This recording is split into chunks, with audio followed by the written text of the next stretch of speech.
Hello and welcome to Unacademy, a one-stop destination for the English medium civil services aspirants. A very good morning and welcome to the daily Hindu news analysis. So let's begin the discussion by first looking at the topics that we are going to discuss.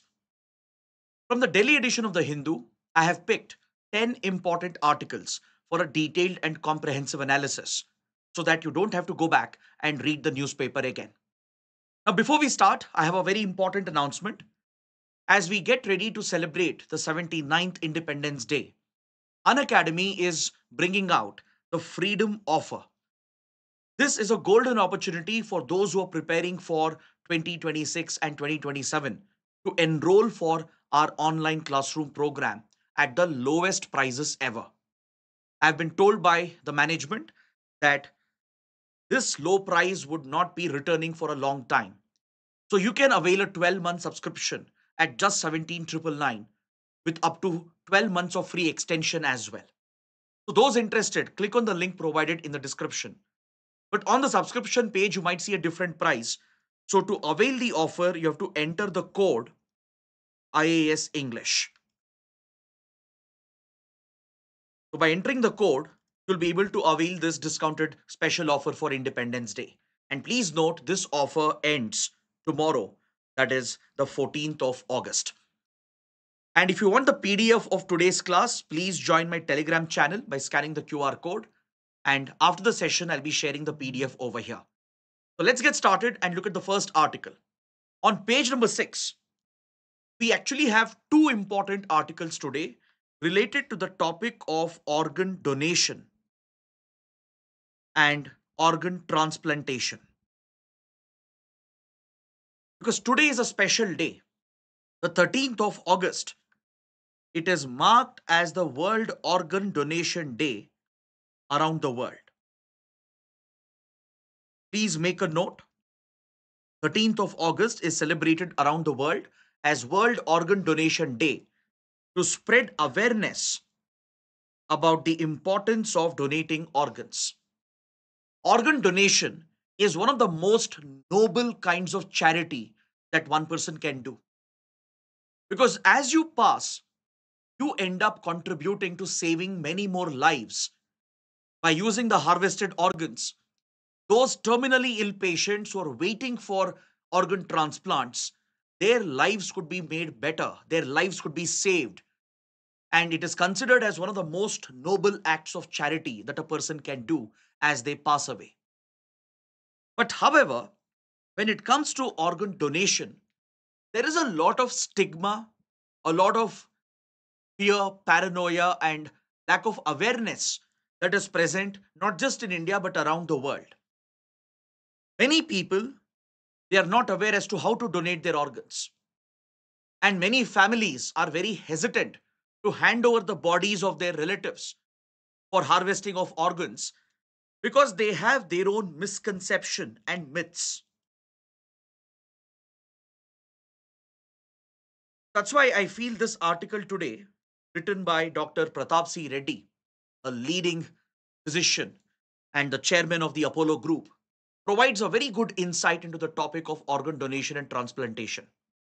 The writer correctly points out that there is a lot of myth, misconception surrounding organ donation.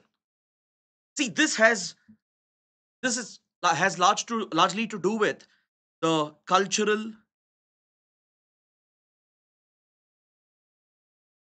and the stereotypes and the hesitation which is often present amongst families and relatives. Now, let's say there is a patient who has been declared as brain dead or accident victim who has been declared brain dead, but still the organs are in perfect condition, and still the families don't provide the consent to harvest the organs, which actually could end up saving many more lives.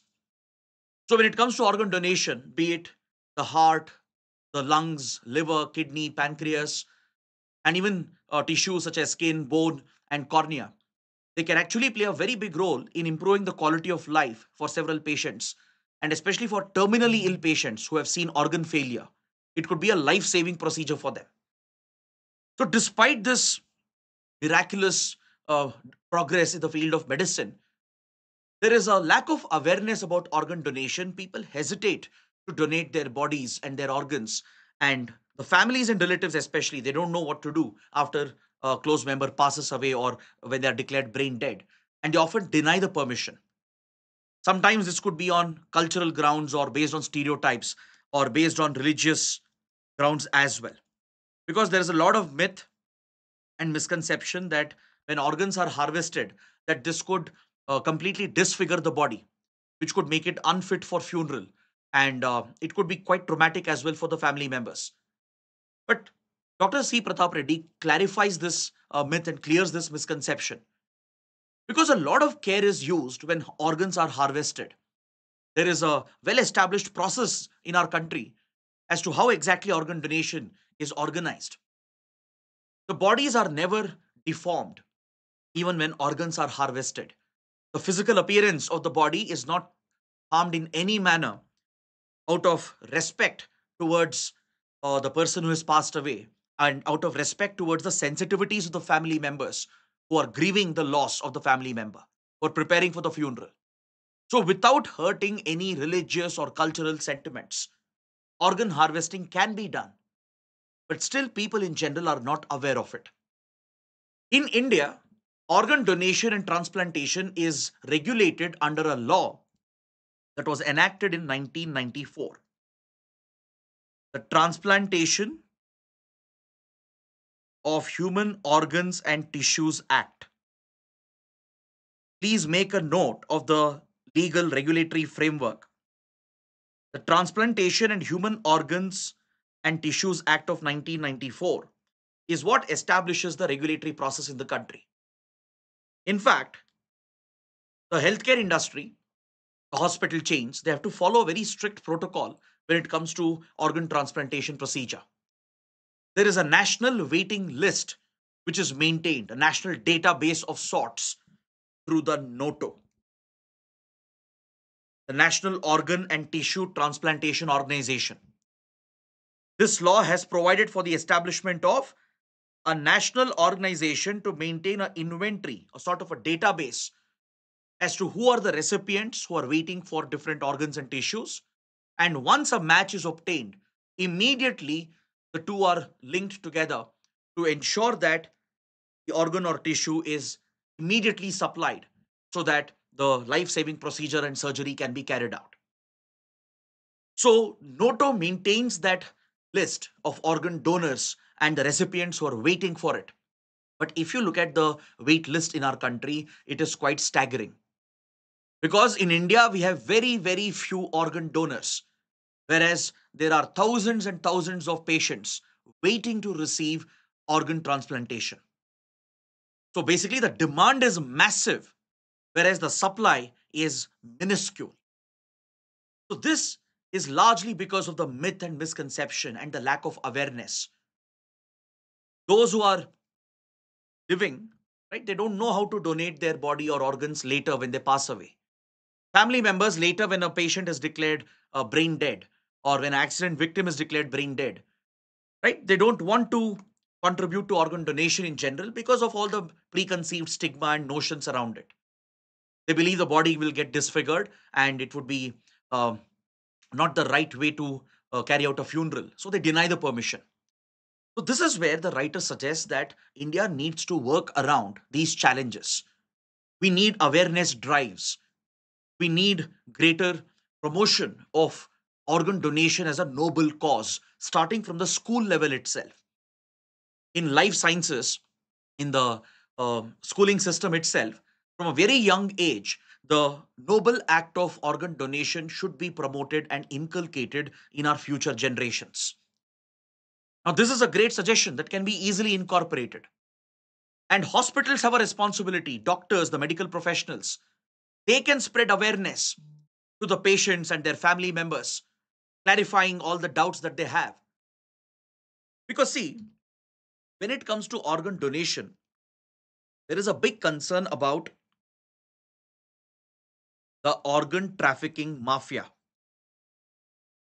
There have been few unprofessional doctors who have built a nexus with the trafficking mafia where they have forcefully pushed people to donate their organs or prematurely declared someone as clinically dead just to harvest their organs as well. Or there are much notorious mafias which kidnap young, unsuspecting people to primarily harvest the organs. All such cases have been seen here and there. But however, under the 1994 law, there is a strict process which has been put in place to prevent any possible misuse and abuse. In order to declare someone as brain dead, there is a clear cut process which has been set up. A multidisciplinary board will be constituted, a board consisting of multiple experts. They will come together and finally arrive at a conclusion whether to declare a patient as brain dead or not. Take, for example, a case of accident victim. Once it is determined that the patient cannot be revived, the patient is brain dead, a multidisciplinary board is constituted to determine whether any option is available to save that patient. Once every other option is ruled out, then the board will certify this patient to be brain dead. So there's a very robust process. Everything has to be well documented. It's almost impossible to commit fraud or to prematurely declare someone as brain dead just to harvest their organs. Because usually relatives have this fear that if they grant consent, they have a fear that they will deliberately declare the patient as brain dead just to get their organs. But Dr. C. Pratap Reddy clarifies that under the legal process, the regulatory system that we have, such frauds is almost impossible. Yes, there is a trafficking mafia which operates outside of the legal framework, but within the healthcare system, it is almost impossible to unfairly declare someone as brain dead just to harvest their organs. Because there is a multidisciplinary board which is constituted, consisting of multiple doctors, authorities, and representatives. A lot of documentation work is involved, and it's almost impossible to pull off a fraud or a scam on that scale. So, what is needed is a well organized attempt to clear those myths and misconceptions, to address that fear, and encourage the culture of donating organs. Now, let me give you some data which is quite shocking. In India, organ donation is just zero point 0.8 per million population. This is the rate of organ donation in our country. Just zero point 0.8 individuals per million population are donating their organs. You know what is the comparable number for countries like Spain or United States? It is 45 per million. Just look at the difference. 45 individuals in countries like Spain or United States are willing to donate their organs per million population. And they're enlisted as organ donors, meaning if something happens to them, eventually the consent would have already been granted. Any adult can exercise the right to donate their organs when they are still alive to account for the possible contingencies. If at all they pass away, they are declared as brain dead. You can have a living will, as it is called, and donate your organs, or your family members. You can essentially uh, enlist them to take that decision when you're terminally ill, and ensure that your organs are donated for the right cause. So this awareness is very high in developed nations like Spain or United States. There's great awareness as well, clear cut processes to implement this. And no wonder their organ donation rate is very high at 45 per million. But in India, it is just zero point 0.8 per million. Very, very low awareness about organ donation. There are thousands on the wait list of NOTO, but very few organs and tissues are made available every year. This is quite alarming. But however, things are slightly improving as well. For example, from 2013 to 2023, over the past one decade, the data shows that organ transplant surgeries has gone up quite significantly. In 2003, India recorded hardly around 4,900 organ transplant surgeries. In 10 years, this had jumped to around 18,000 to 19,000 organ transplant surgeries. And now the number has crossed around 20,000 surgeries per year. But this is still way below the demand. The demand is somewhere around 50 to 60,000 organ transplants every year. But hardly around 20,000 are taking place. Meaning, the other 30,000 people, the patients who are waiting, most of them are terminally ill. They will never receive organ and eventually they will pass away. According to Dr. Pratap C. Reddy, 500,000 lives are lost in our country just because organ and tissues are not available for transplantation. The procedure is available, the technology is available, but the organs and tissues are not available. This is a preventable tragedy which is occurring in our country. Dr. Pratap Reddy correctly points out that it's a gross disservice to our citizens that if we can't ensure the organs and tissues are available at time, despite having the technology and the systems in place. This is just because people are not aware, people are hesitant, people are driven by myth and misconception, and there is a lack of awareness. If this can be sorted, then lakhs of lives can be saved every single year. The quality of life of several patients, especially terminally ill patients, can be improved significantly. That is what we take away from that important column.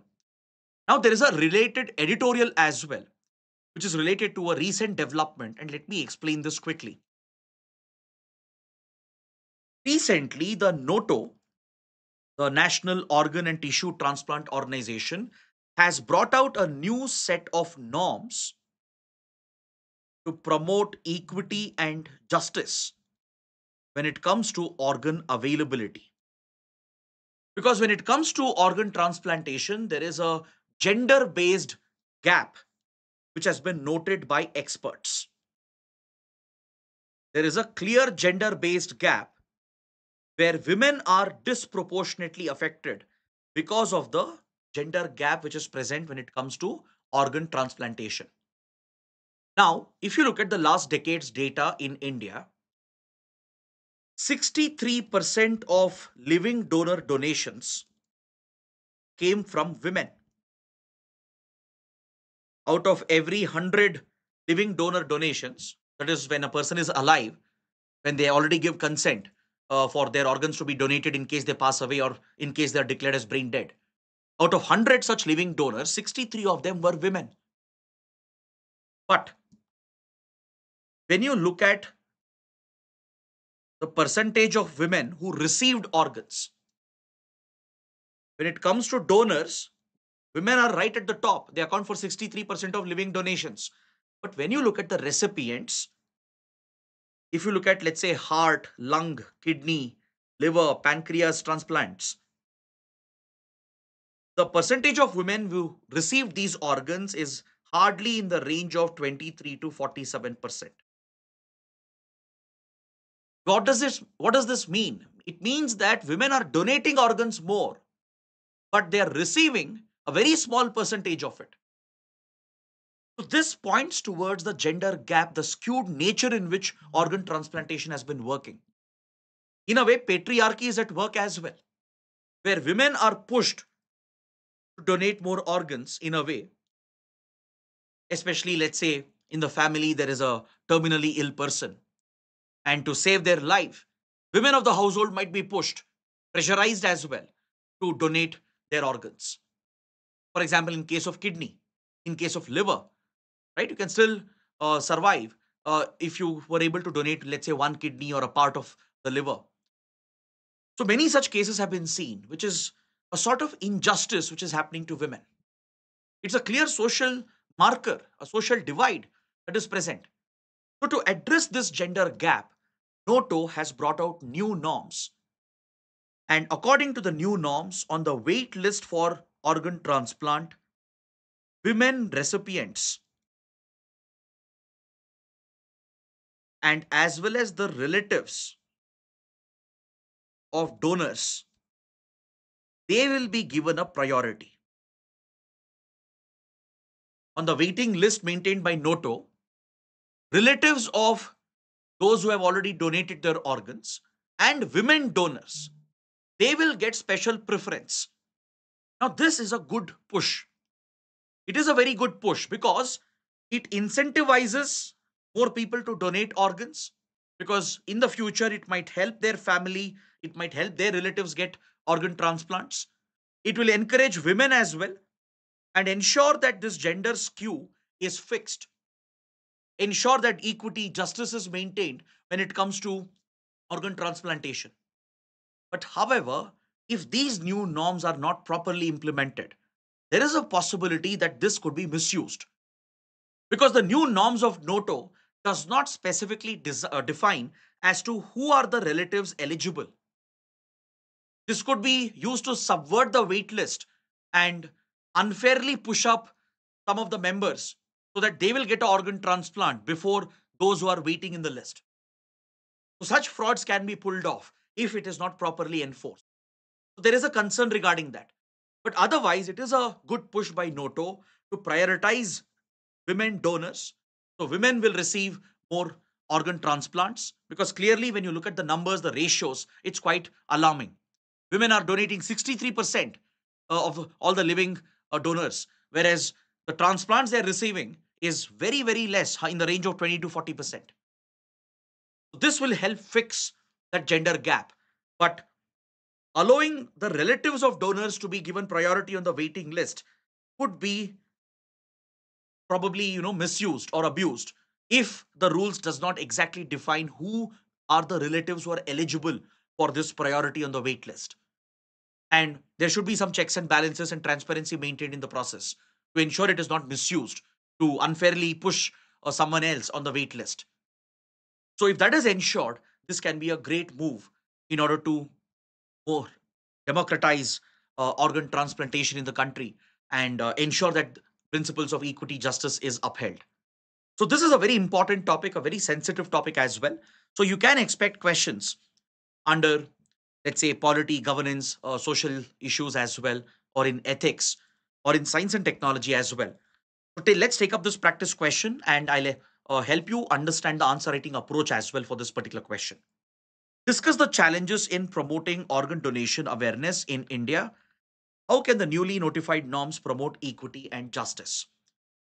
So you can start your answer by pointing out how organ donation is a noble cause. Try to bring out essence that organ donation is a very noble cause that a person can do. It's like blood donation or much more noble than blood donation because this is something that can save lives. This is something that can improve the quality of life for someone else. You basically get a chance to leave behind a lasting legacy even after you pass away through organ donation. Through your organs, your tissues, eventually when we pass away, or let's say we are declared brain dead, someone else will benefit from that. Many families could get a new lease of life. So highlight how organ donation is a very noble cause. Amongst every form of charity, organ donation is seen as the most noble of all types of charity. So try to bring that out. And then the body,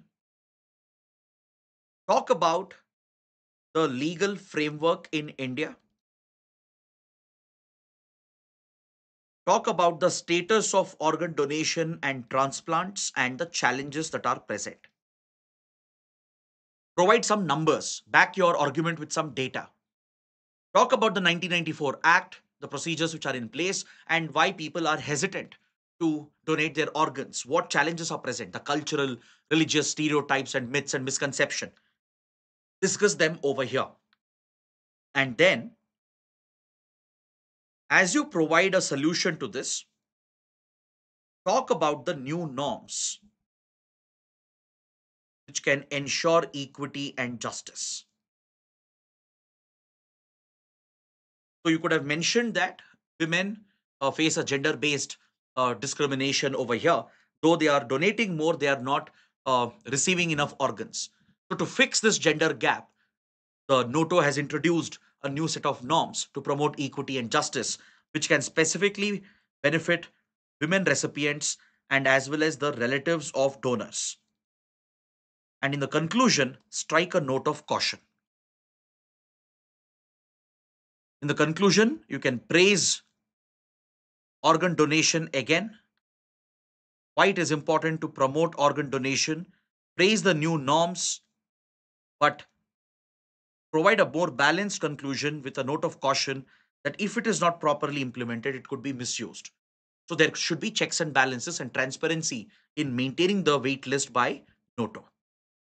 To provide that way forward as you bring your answer to an end. Now, one solution you can include in your answer is the concept of presumed consent. You know what is the concept of presumed consent?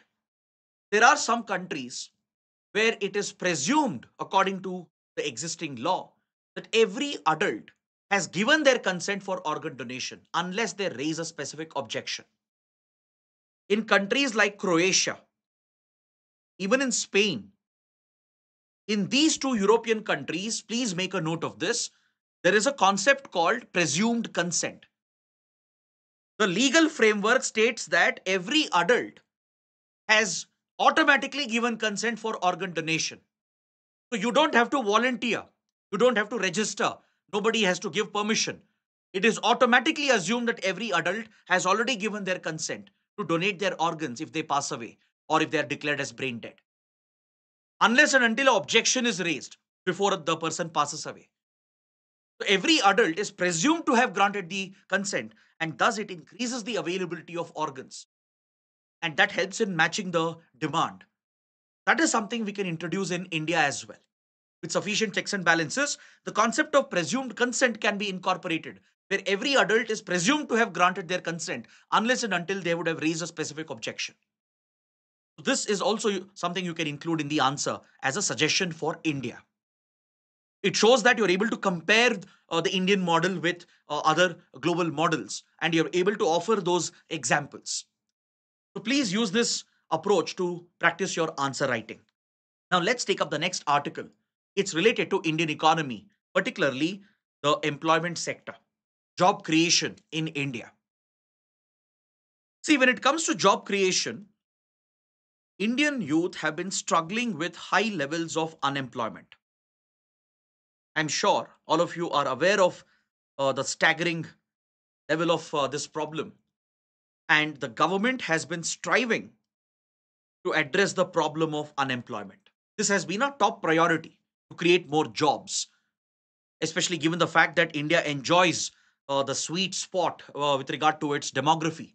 We enjoy the best demographic dividend with majority of our population in the working age population.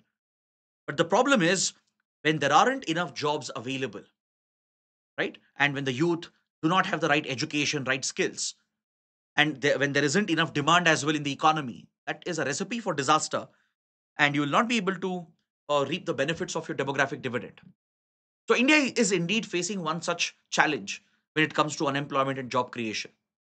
So government of India has recently launched a very ambitious scheme called the ELI scheme.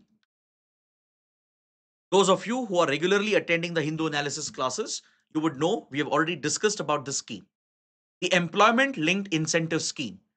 This was announced in last year's budget by Finance Minister Nirmala Sitharaman. Recently, it has been approved by the Union Cabinet and the scheme is being rolled out. The government of India has made an allocation of 1 lakh crores nearly to implement this scheme. So, what does the scheme do? Under the employment linked incentive scheme, first time employees, those who are getting employed for the first time ever in their life, that is right after college or after completing their training courses, when they get their first employment, they are given 1 month wage as a incentive up to a maximum of 15,000 rupees. So the employee gets an incentive as well. When you get employed for the first time, you get 1 month's wage as an incentive from the government deposited into your bank account if you fulfill some of the criteria. And the maximum cap is 15,000 rupees per employee. But more than the employees, this scheme is designed to incentivize the employers, particularly in the manufacturing sector. So for every employee they hire, the employers will stand to get incentivized under the scheme. The government will essentially contribute the provident fund share of the employer for 24 months provided if the employee is hired for a minimum number of months. If the employer also meets some of the criteria, the government will essentially contribute the share of the PF, the Social Security contribution, for a period of 2 years, for 24 months, which can be a significant cost saving for the company, for the organization. So, this scheme is primarily designed to incentivize the organizations, the employers, the industries and factories, especially in manufacturing sector. More than services and other sectors, manufacturing industries are the focus, and it is a employer focused incentive scheme. It does offer incentives to employees as well, first time employees, but the main focus, the main financial allocation is to incentivize employers to hire more employees. Is that clear? However, the writers, they point out some of the flaws in this scheme. Now we understood what are the provisions and what are the good takeaways from the ELI scheme. Let's talk about the critical assessment. The writers are correctly pointing out that any such scheme which focuses only on the formal sector, which favors only the capitalist class, that is the employer, it is never going to address the problem of unemployment. It is never going to create actual jobs in the economy. Because in the Indian economy, most of the employed youth are in the informal sector. There is a clear divide in our economy between the capitalist class and the labor class, between the employers and the employees. There is a vast divide that exists. And also, please understand, India's youth, the working age population, they are largely unemployable, meaning they don't have the right education, the right skills, the right training. Data clearly establishes this and proves this. Now, if you look at the economic survey of 2024 just 8.2% of India's graduates, only 8.2% were having a job that matched with their qualification, meaning they were gainfully employed as per what they have studied, what they have been trained in, according to the skills they have. They had a matching job that matched with the qualification that they possess.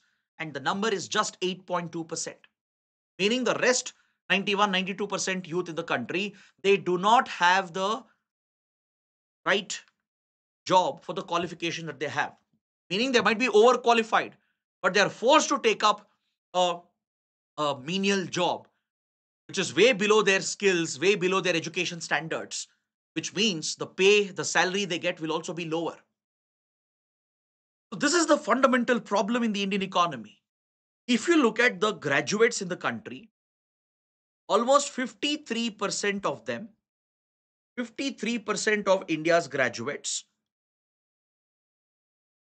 are underemployed and semi skilled.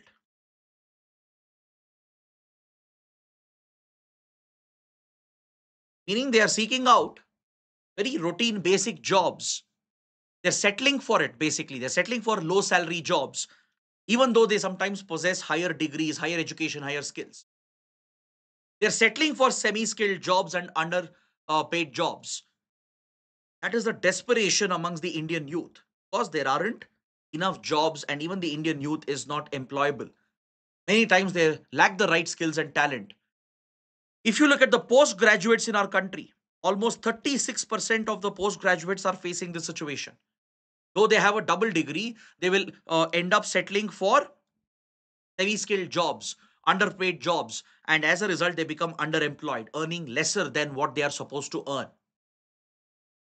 The shocking data from economic survey is that only 4.9% of India's youth in the age group of 15 to 29 years have received some sort of formal vocational training.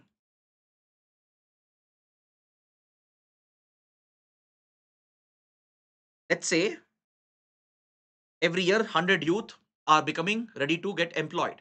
Out of them, hardly 4.9%. Let's say we'll round it off to 5%. Only 5 of them in this age group of 15 to 29 have the right vocational training and some sort of formal skill which is imparted to them, which means the rest are unemployable. Though they might have higher education, they would have completed their graduate degree, but still they will not have the right skills to get gainfully employed, and they end up settling for semi skilled jobs or underpaid jobs, and thus they suffer from underemployment. Those who earn a salary of 4 to 8 lakh rupees in our country, with regard to uh, graduates who seek out gainful employment, those who get salaries in the range of 4 to 8 lakh rupees, it is just 4.2% of our graduates who fall in this bracket. Imagine India produces lakhs of engineers and various other professionals who graduate every single year. Out of them, hardly 4.2% of them land a job which pays them 4 to 8 lakh rupees. Trust me, if you're earning about 10 lakh rupees, you're in the top 1 to 2% of the country. Most of them, almost 85% plus, their average salary is 1 lakh rupees and below. So these are the fundamental problems in the economy, and the scheme does not address any of these problems. The employment linked incentive scheme neither provides you skills, it neither focuses on formal vocational training, and it doesn't even focus on services and other sectors. And the informal sector is completely left out. That's why the writers are skeptical about the employment linked incentive scheme. They're very skeptical because it is designed only to benefit the formal sector, designed to benefit employers in manufacturing, and first time employees only. They are not the ones who need help and support. The ones who need help and support are in the informal sector. The ones who need support are the ones who don't have the right skills to get a higher paying job. So, a employment scheme where 1 lakh rupees is being, 1 lakh crore rupees is being splurged should have been better designed to target the beneficiaries in a better manner. This is a big flaw, according to the writers. So, it's a critical viewpoint that they are providing. Is that clear? So, based on this, take up the practice question here and try to develop your answer writing skills. Although the ELI scheme is an attempt to address India's unemployment crisis, the design of the policy could deepen the inequalities in the labor market. Evaluate. So use the arguments we have made, the data that I have presented to build a good answer for this question. Now let's look at another interesting article on page number 8. This article helps us understand how satellite based internet actually works. Very important topic for science and tech, for economy and international relations as well.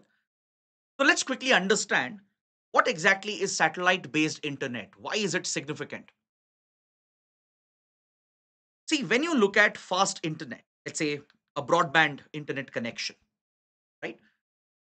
Much of the internet infrastructure that we have, it's largely terrestrial and underwater. We have these very, very long submarine cables that are laid underwater, under the seas and the oceans, that link different countries and continents and regions. This forms the backbone of our internet infrastructure. Is that clear? So, most of the backend of the internet infrastructure is present under the seas and the oceans, where these long submarine cables are laid connecting country to country, continent to continent, region to region. And in every country, there is a very vast and extensive terrestrial network which is maintained on the ground, where these cell towers are installed, cables are laid, and finally, you get an internet connection. Correct? So, you need enormous backend infrastructure to make this internet connection happen. Maybe in large cities, in densely populated areas, it is easier because it makes business sense to invest in establishing the tower infrastructure and the cable infrastructure so that high speed internet can be provided. But what about remote areas? What about hard to access areas, especially where there is a complex terrain or regions that are hit by multiple disasters? This is where internet connection becomes patchy. In remote hilly areas or forested regions, in border locations or disaster prone regions, internet service providers will not invest in setting up the basic infrastructure because it's not worth the effort. It's not going to be a feasible business for them. They can't spend heavy capital in creating the tower infrastructure and laying the cables to provide few connections to few households. It doesn't make any business sense for them. That's why many parts of the world they go dark without internet, or they will have very patchy services because of the remoteness of the region, the complex terrain, and the disaster vulnerability of the region. Because of all these factors, several places in our country may be left out of the internet map of the country. Now, this is where satellite based internet can make a world of difference. Satellite based internet connection can solve this problem, reach the remotest corners of the earth, irrespective of the complex terrain and the disaster vulnerability, and provide for high speed and effective internet connectivity. So, when it comes to satellite based internet, these satellites, which can beam internet services down to the earth, they are placed in three different types of orbits. Either you can place these satellites in geostationary orbit, that's roughly 36,000 kilometers above the earth. So when you place a satellite in this position, it will essentially appear stationary from a given point. It will essentially match the rotation of the earth, giving almost one third coverage of the earth's surface. So roughly three or four geostationary satellites would be enough to have almost global coverage.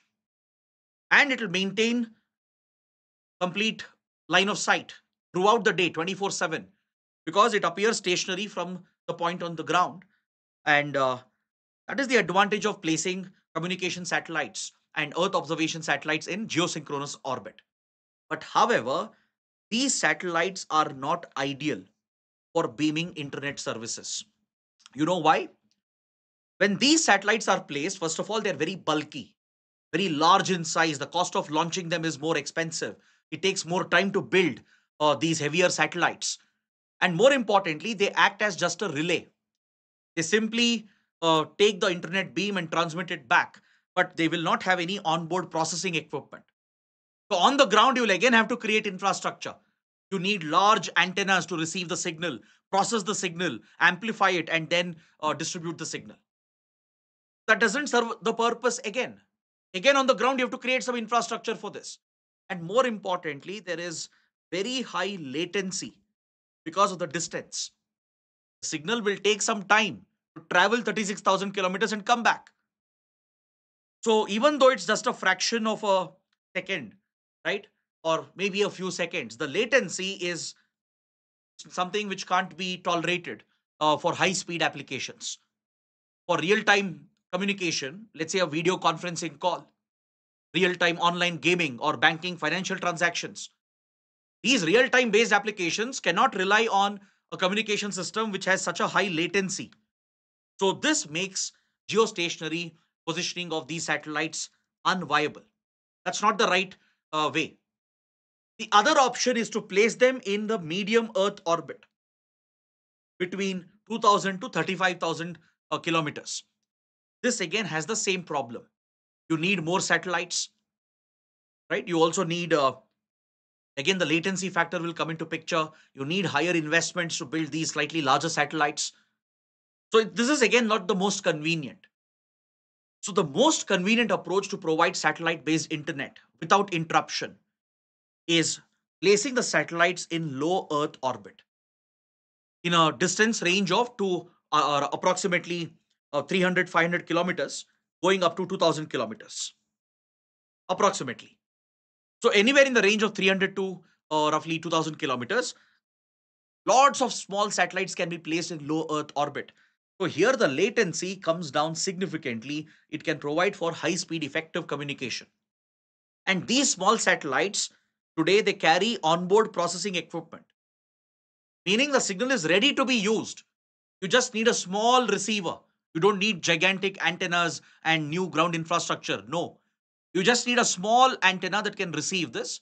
And today, efforts are being made to build that antenna into your devices directly, into your smartphones, laptops, and cars. So going forward, you don't even need an antenna. It will directly link up with the satellites in low Earth orbit, and it will establish the internet connection. So this has tremendous potential. So companies like SpaceX and many others, they have these mega ambitious projects.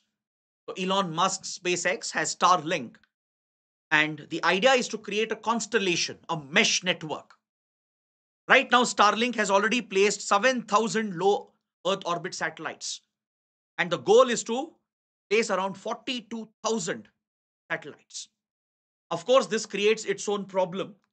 The problem with placing so many low Earth orbit satellites is that this will create the risk of space debris, increasing the risk of space accidents, which could someday make space traffic unviable. Space launches could become unviable, right? It can trigger a domino effect, a chain reaction of sorts, with all the debris and the accidents that might get triggered. Plus, it is hindering astronomical observations. Several ground based telescopes are facing serious problems in making space observations because of Starlink satellites, which is creating a glare, and they're coming in the path of astronomical observations. So there is definitely this concern, but these space based internet satellites is something that can transform connectivity. It has tremendous economic potential. Now, to maintain constant connectivity, these small satellites will hand off the connection because the coverage area is very small. Since the orbit they are placed in is very low, their coverage is very small. Each satellite will roughly cover maybe one city at a time, not more than that. Meaning you need thousands of those satellites in a constellation. That's why Starlink has deployed these satellites as a train. If you're avid astronomer or if you have any interest in sky observation on very dark nights, or if you can access any complete dark reserves, you can easily spot the Starlink train of satellites. You will see an entire train of lights moving in the night sky. Those are nothing but the Starlink satellites. So what they do is essentially, once they establish contact and maintain connectivity, before they move out of the coverage area, it will hand over to the next train which is coming in. So this is a seamless handoff of the signal. The user will not even realize that a handoff has happened from one satellite train to another satellite train. This is how satellite based internet has been set up. So essentially, with a small receiving device, a very small antenna, it is even handheld, and even you don't need a professional as well to set it up. Even a common man can simply open up the device and set up the antenna. It's such a small receiving antenna, and you can link it up and you will have high speed internet connection. Now, this technology is transformative. Imagine the kind of benefits it can bring for rural economy, the kind of benefits it can bring for disaster prone areas. In a disaster hit area, usually during massive disasters, most of the cell towers and internet infrastructure is wiped out. Take, for example, the deadly cyclones of Bay of Bengal. Each and every year, states like Odisha, Tamil Nadu, they lose most of the cell towers and the mobile internet connectivity. This even hampers the disaster rescue operations. In Texas, 2 years ago, there was a deadly hurricane. It knocked out 70% of cell towers in Texas in the US. What helped in disaster rescue and response at that time? It was satellite based internet. So this has a dual application as well. Not only having these revolutionary civilian applications, it clearly has a military application, a security application. That's why there is a geopolitical competition today. Having satellite based internet is now seen as an extension of national power. So countries like United States, which is home to companies like SpaceX, naturally has a geopolitical advantage. Countries like China will easily take a leap when it comes to satellite based internet because they have the resources, the capabilities to deploy thousands of satellites in orbit. Yes, there is a question about debris, the risk of accidents and effect on astronomical observations. But the point is, given the economic and strategic benefits, few countries at least, either they will lead government led efforts or private company led efforts to create such constellation of satellites to beam internet, not only to use it for civilian applications but for the military security applications as well. This can help in much quicker real time communication for armed forces, create a network centric battlefield. And we have seen how drone warfare has been enabled by using low earth orbit military satellites, which enables uh, the targeting of drones and loitering munition. It has transformed the battlefield itself, right? It helps in better surveillance as well. And the same technology, if it falls into wrong hands, insurgents and terrorists might also get hold of it and use the communication links to plan and carry out attacks. We have seen insurgent groups in Manipur, the Kuki insurgents in Manipur. They had access to Starlink services. Indian forces discovered a Starlink antenna with them. Now, companies like Starlink, they are working on further integration of satellite-based internet directly onto your smartphone. You don't even need an antenna going forward. This will revolutionize the technology. At the same time, increases the risk as well. So hostile countries, hostile intelligence agencies, they can misuse the communication provided to create security threats as well. So this is what you need to understand. So India is slowly opening up to satellite-based internet. Until now, India was very reserved about it. We had not opened up for any private satellite-based internet services. But now India is opening up. India is looking at allowing domestic operators like Geo to get into this field. And SpaceX has been essentially given the license. Starlink is all set to enter the Indian market, bringing foreign competition as well. And the government is looking at drafting new regulations and norms and licensing fees to ensure satellite based internet is rolled out. So, this does have enormous benefits, but also raises a lot of risks and concerns. Now, coming to the next major article, the Director General of Foreign Trade has further decided to ban all jute products from Bangladesh being imported through the land ports of India. So only through the Nava Shera port in Mumbai, only through the Nava Shera port in Mumbai, these Bangladeshi exports are allowed into India. So this is a continuation of India's blockade on Bangladeshi exports into India through the land ports present on the India-Bangladesh border. Now, as you all know, since last year, Bangladesh has turned hostile to India. Ever since Sheikh Hasina was toppled and a hostile regime was installed under Mohammad Yunus, we have seen a breakdown of India Bangladesh relations. Bangladesh has gotten closer to Pakistan, China, Turkey, which are all hostile enemies of India. So, with the deterioration in the relationship, India has taken retaliatory steps, especially after Mohammad Yunus invited China to play a bigger role in Bay of Bengal and Bangladesh to access India's northeast. India retaliated by suspending all border trade and by closing off the land ports of India. See, in West Bengal, Assam, Meghalaya, and Tripura, there are important land ports like Petropol, Davki, which have been very crucial for cross border trade between the two countries.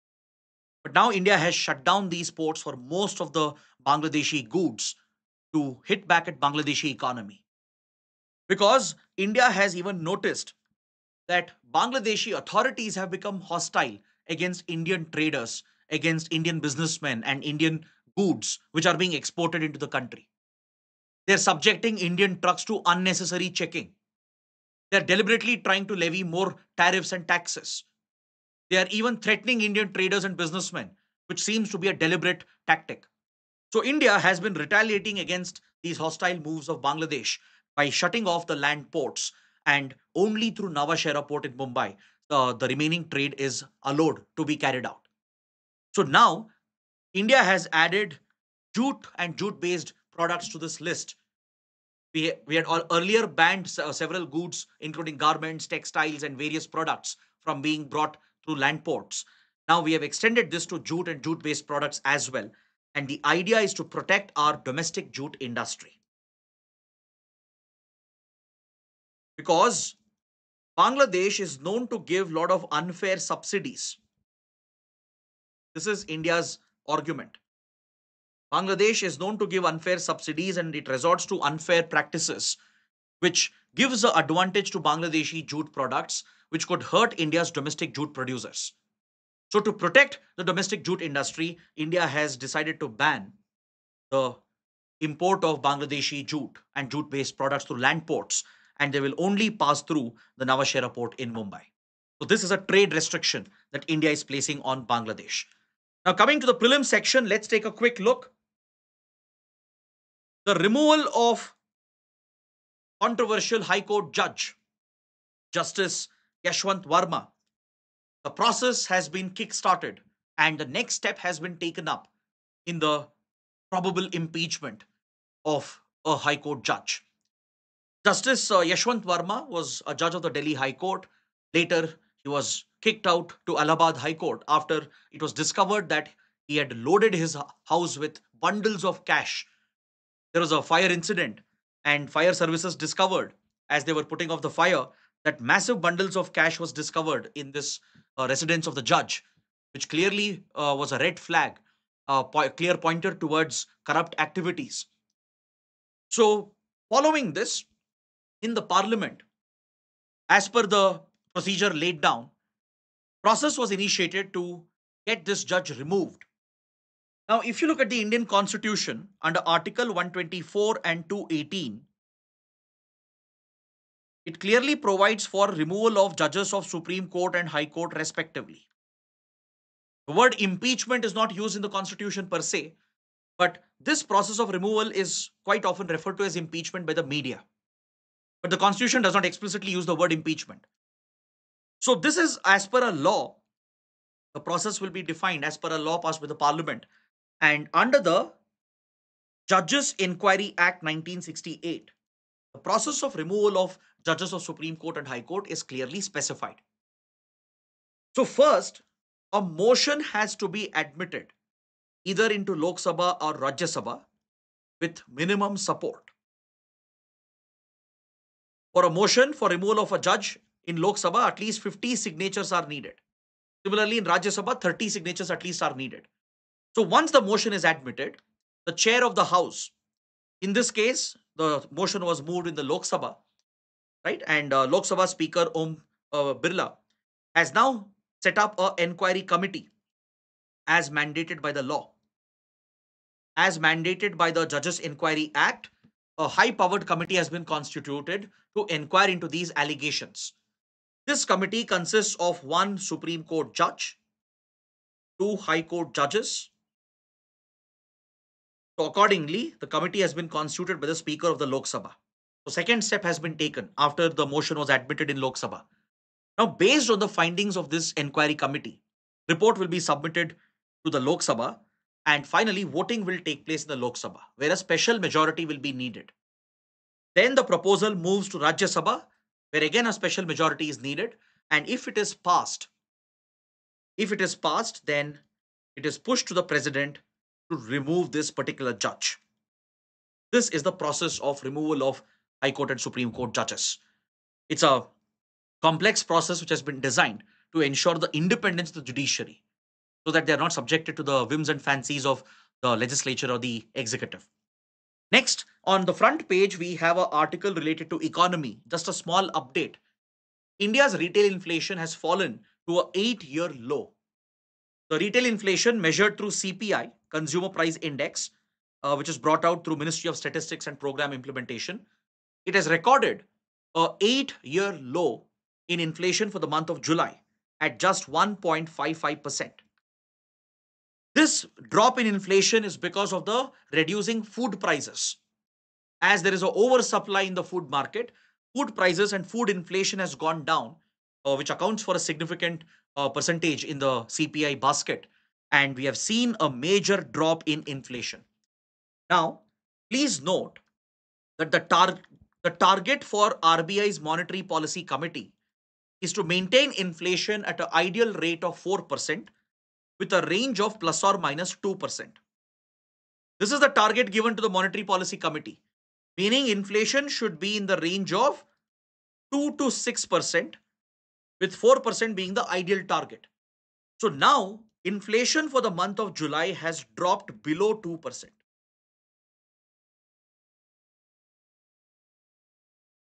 has fallen down to 1.55%. So that is a trend that you need to make a note of.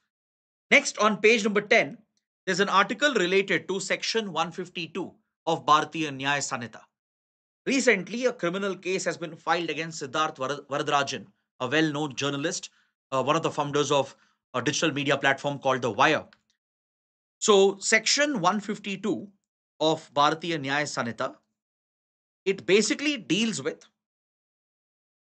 any acts that endanger the sovereignty, unity, and integrity of India.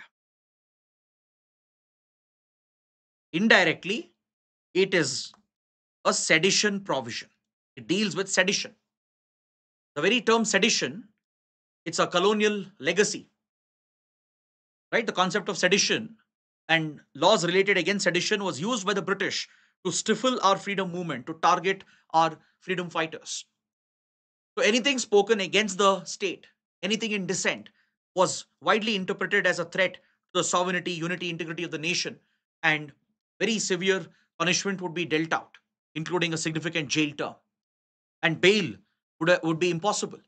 So India inherited this colonial legal provision into the Indian Penal Code under the notorious Section 124A. Though the term sedition is not used, under the Indian Penal Code, which has now been replaced by the BNS, the Bharatiya Nyaya Sanhita, we had Section 124A that dealt with such acts that endanger the sovereignty, unity, integrity of the nation. This was one of the most misused provisions, especially misused by the police and in collusion with the political class, the ruling parties in power at the state and central level, both.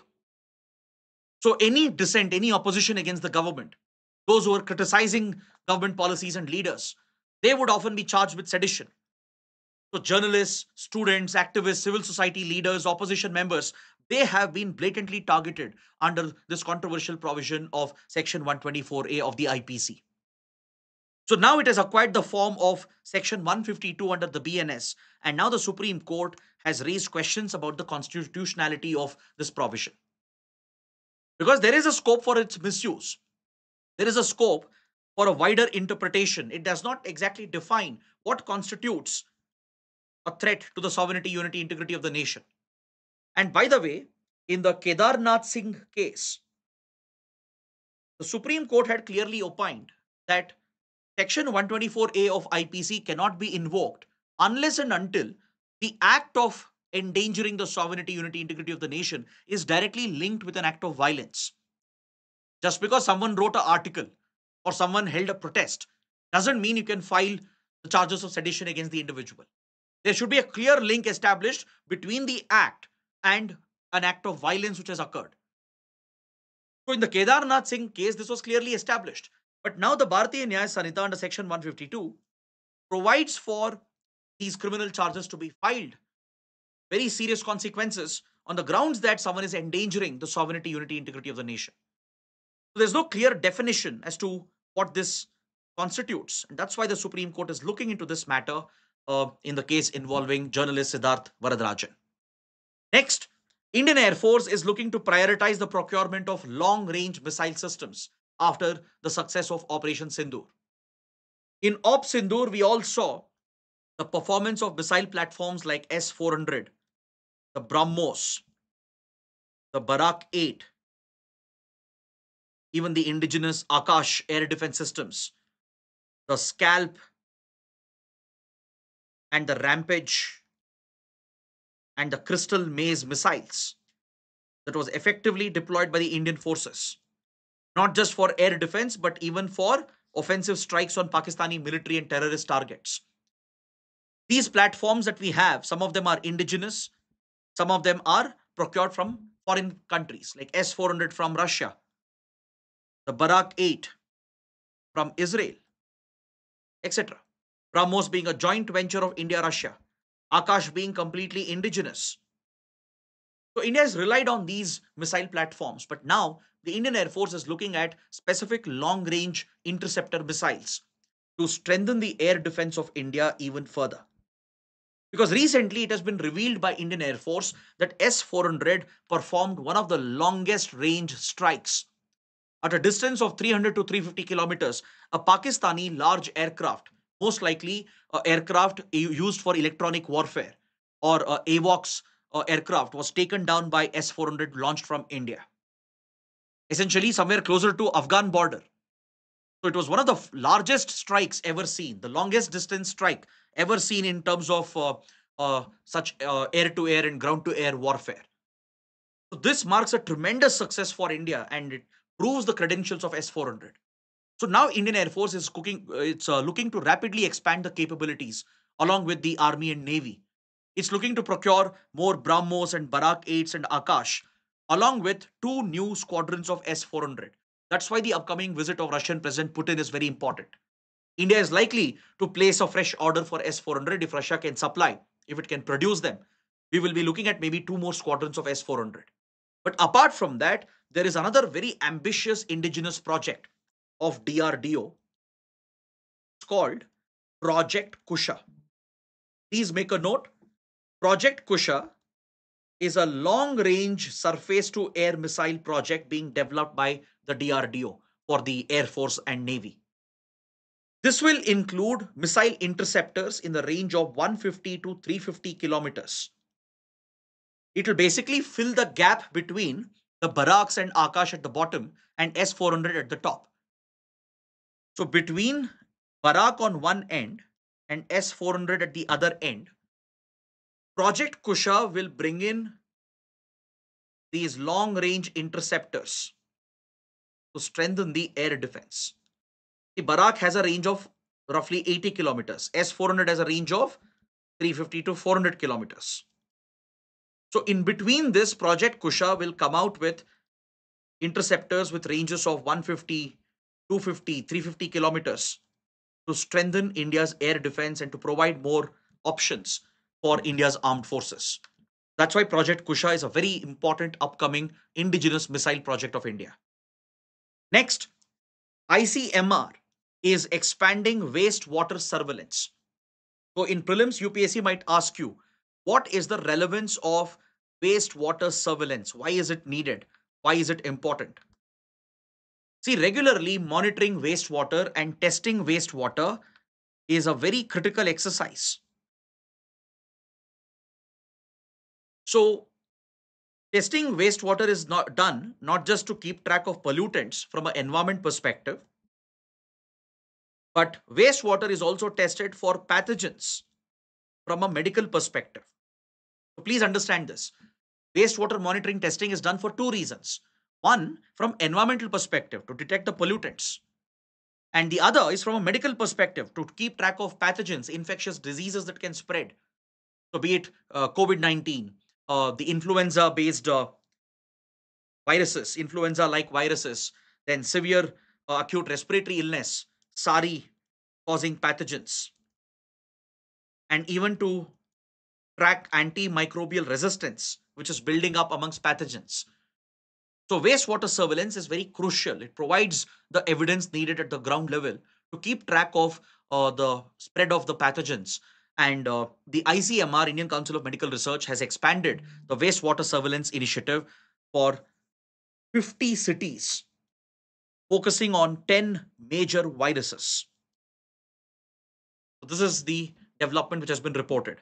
Now, coming to the last article for today, there is an international organization in the news called the Elders.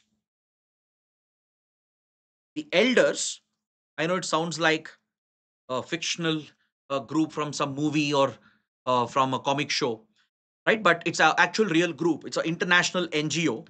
It's a non-governmental organization that was established in the year 2007 by former South African president and anti-apartheid hero Nelson Mandela. The Elders is a group of world leaders and statesmen. It brings together former prime ministers and presidents. It also includes senior diplomats, former retired diplomats, and UN secretary generals, UN officials who are all retired from service. They are part of this global NGO which was started by Nelson Mandela called the Elders or the Elder Group of Leaders. It's an international NGO, non government organization. It's funded by several donors and it mainly focuses on bringing peace and stability to the world, resolving conflicts, helping in tackling socio-economic developmental problems like climate change, HIV/AIDS, or COVID-19, etc. So the elder group has played a very important role. It has included well-renowned former leaders like Kofi Annan, the former Secretary General of the United Nations, Ban Ki-moon, another former Secretary General of the UN, even Jimmy Carter, the former President of the United States. So many such reputed leaders have been part of the Elders, which was an initiative started by former South African President Nelson Mandela. So this group has called out the ongoing violence in Gaza. They have brought pressure on Israel to end its use of disproportionate force, to end the human suffering, and they've called out Israel for carrying out a genocide against the Palestinians. That's why this organization is in the news. So on this note, I bring my discussion to an end. If you guys have liked the session, do press the like button and let me know what you think in the comments below. And don't forget to subscribe to our channel. That is it. Thanks for watching. We'll see you tomorrow.